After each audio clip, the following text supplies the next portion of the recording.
Hello viewers, আসসালামু আলাইকুম। শার্টিস BD চ্যানেলের পক্ষ থেকে আপনাদের সবাইকে স্বাগতম। আশা করি সবাই ভালো আছেন এবং সুস্থ আছেন। আজকে আমি আপনাদেরকে ওয়ানপাসিভের এআর এবং এআই সম্পর্কে এবং এদের মধ্যে পার্থক্য এবং B2B লিড জেনারেশন সম্পর্কে গুরুত্বপূর্ণ কিছু আপডেট দিব।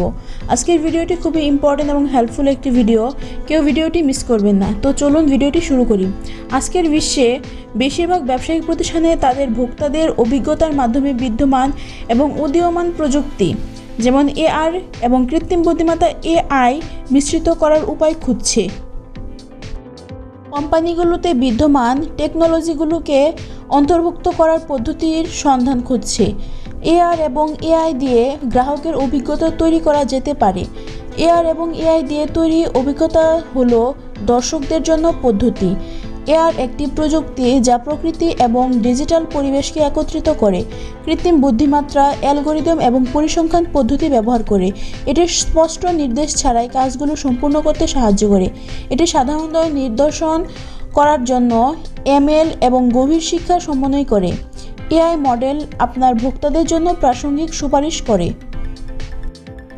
AI এবং AR ব্যবহারকারীদের আরও আকর্ষণ অভিজ্ঞতা পেতে সাহায্য করতে পারে, একটি পিপিলেখাকে উন্নত করতে পারে, তার সঠিকতা বাড়াতে ওভারটাইম সক্রিয় সরঞ্জামগুলি প্রকাশ করতে সাহায্য করতে পারে, অভিন্নতা প্রকাশ করতে সাহায্য করতে পারে।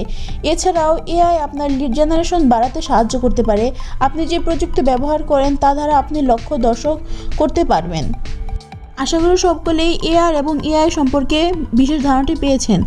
আসলে AI হচ্ছে আর্টিফিশিয়াল ইন্টেলিজেন্স, যা কৃত্রিম বুদ্ধিমত্তা, এবং এআর হচ্ছে অগমেন্টেড রিয়েলিটি।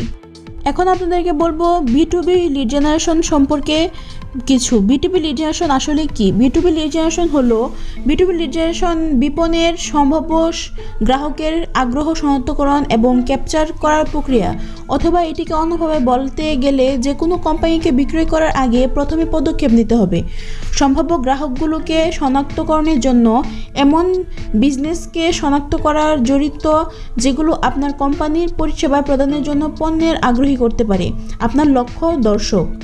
এই পরিস্থিতিগুলোর জন্য তথ্য ক্যাপচার করা এবং আপনার বিক্রয় ফানেলে এটি খাওয়ানো হলো আগ্রহ শুরু করা বিষয়ে। এটি বিক্রয়ের সঙ্গে অভিজাত একটি গ্রাহকের রূপান্তরিত করা যেতে পারে। B2B লিড জেনারেশনের জন্য কাজ করবে এমন সেরা কৌশলগুলো সম্পর্কে জানতে এই ভিডিওটি সম্পূর্ণটি দেখুন। আসলে B2B হলো সম্ভাব্য গ্রাহক শনাক্ত করা লিড জেনারেশন থেকে বিদ্যমান তথ্যের একটি অত্যাবশ্যকীয়, তাদের গ্রাহক এবং পছন্দ সম্পর্কে গুরুত্বপূর্ণ অন্তর্দৃষ্টি প্রদান করে।